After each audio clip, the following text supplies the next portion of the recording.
ஜபாலய தலைவனுடைய வீட்டிலே அந்த வாசிக்கும். ஜபாலய தலைவனுடைய வீட்டிலே வந்து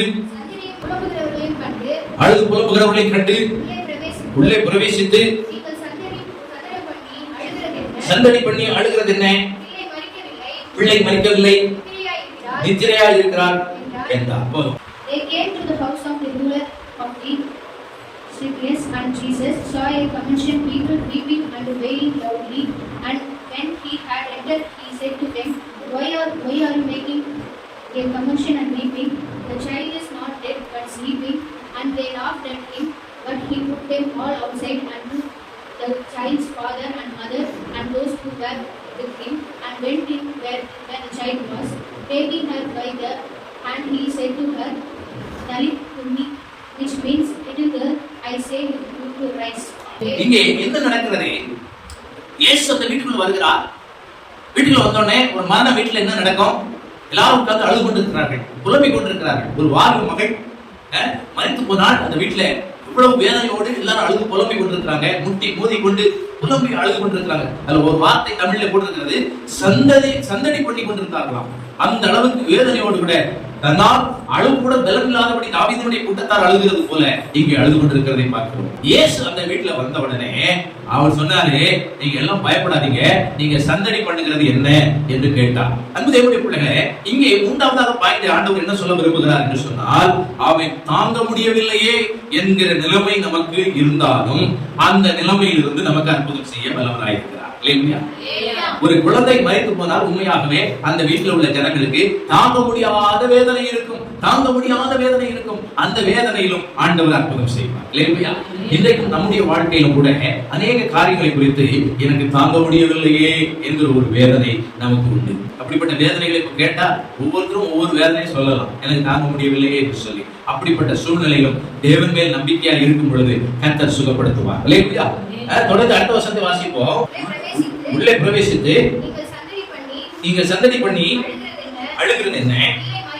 பிள்ளை மரிக்கவில்லை, நித்திரையாய் இருக்கிறாள் என்றார். அதற்கு அவரை பார்த்து நகைத்தார்கள். எல்லாரையும் அவர் வெளியே போக பண்ணி பிள்ளை தகப்பனையும் தாயையும் தம்மோடு வந்தவர்களையும் அழைத்துக் கொண்டு பிள்ளை இந்த இடத்திலே பிரவேசித்து பிள்ளையின் கையை பிடித்து தலித்தாகும் என்றார். சிறு பெண்ணை எழுந்திரு என்று உனக்கு சொல்லுகிறேன் என்று அர்த்தமா? அடுத்த வசனம், உடனே சிறு பெண் எழுந்து நடந்தாள். அவள் 12 வயது உடையவளாய் இருந்தாள். அவர்கள் மிகுந்த ஆச்சரியப்பட்டு பிரமித்தார்கள். பூஜா என்ன வயசுமா? 12 வயசு. ஆண்டவர் இன்றைக்கு உனக்கு ஒரு புதிய ஜீவனை கொடுக்கும். என்ன ஜீவன்னா, நீ மரித்து போகல, உயிரோடு தான் இருக்கிற.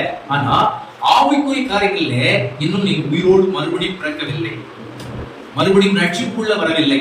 ஆண்டவருடைய ரட்சிப்புள்ள வருகிறது தான் மறுபிறவி, மறுபடி பிறக்கிற ஒரு அனுபவம் இருக்கிற ஒரு காரியத்தை உனக்கு செய்வது என்று ஆண்டவர் சொல்றார். இல்லையா? அந்த பொண்ணுக்கும் 12 வயசு, உனக்கும் 12 வயசு. ஒரு புதிய உயிரை கொடுக்க போகிறார், ஒரு புதிய வாழ்க்கையை உனக்கு தர போகிறார். கர்த்தர் உன்னை ஆசீர்வதிப்பார். அன்பு தேவனுடைய பிள்ளைகளே, இங்கே ஒரு அற்புதம் நடக்கிறது. மரித்து போன சிறு பெண்ணினுடைய கையை பிடித்து அவனை தூக்கி விடல, அங்க தூக்கி விட்டார் என்று சொல்லப்படல, தலித்தாகுமே என்று சொன்னார். அப்படின்னு சொன்னா எபிரேய பாஷையில அது சிறு பெண்ணே எழுந்திரு என்று அர்த்தம். அது முன்னால் அங்க என்ன சொன்னாரு? குழந்தை சாகவில்லை, அவள் தூங்கி கொண்டிருக்கிறார். ஸ்லீப்பிங். என்ன சொல்றோம்? she is sleeping. அவள் தூங்கி கொண்டிருக்கிற ஒரு சூழ்நிலை.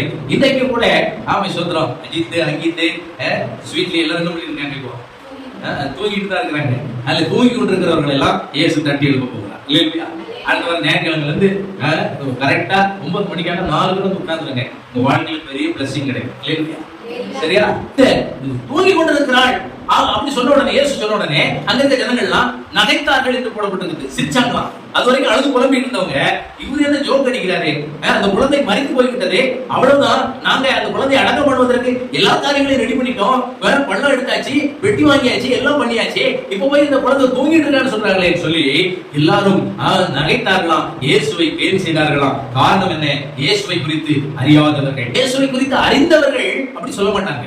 இயேசுவை குறித்து அறியாதவங்க தான் இன்னைக்கு என்ன பண்றாங்க, இயேசுக்கு போய் உனக்கு என்ன கிடைச்சது, இயேசு கோயிலுக்கு போய் உனக்கு என்ன கிடைச்சது, கிறிஸ்தவ சர்ச்சுக்கு போய் உனக்கு என்ன கிடைச்சது, இயேசுவை நம்பாதே என்று சொல்லி இன்னைக்கு ஆண்டவரை அறியாதவர்கள் என்ன சொல்லிக் கொண்டிருக்கிறார்கள்? இந்த நம்பிக்கை இல்லாத வார்த்தைகளை பேசுகிறார்கள். ஆனால் ஆண்டவரை அறிந்த நாம் நம்பிக்கையோடு இருக்க வேண்டும். 12 வயசு பிள்ளையினுடைய கையை பிடித்தார். பிடித்துட்டு என்ன சொன்னாரு? தலி தாங்குமே, சிறு பெண்ணை எழுந்து என்றார். உடனே சிறு பெண் எழுந்து நடந்தார்.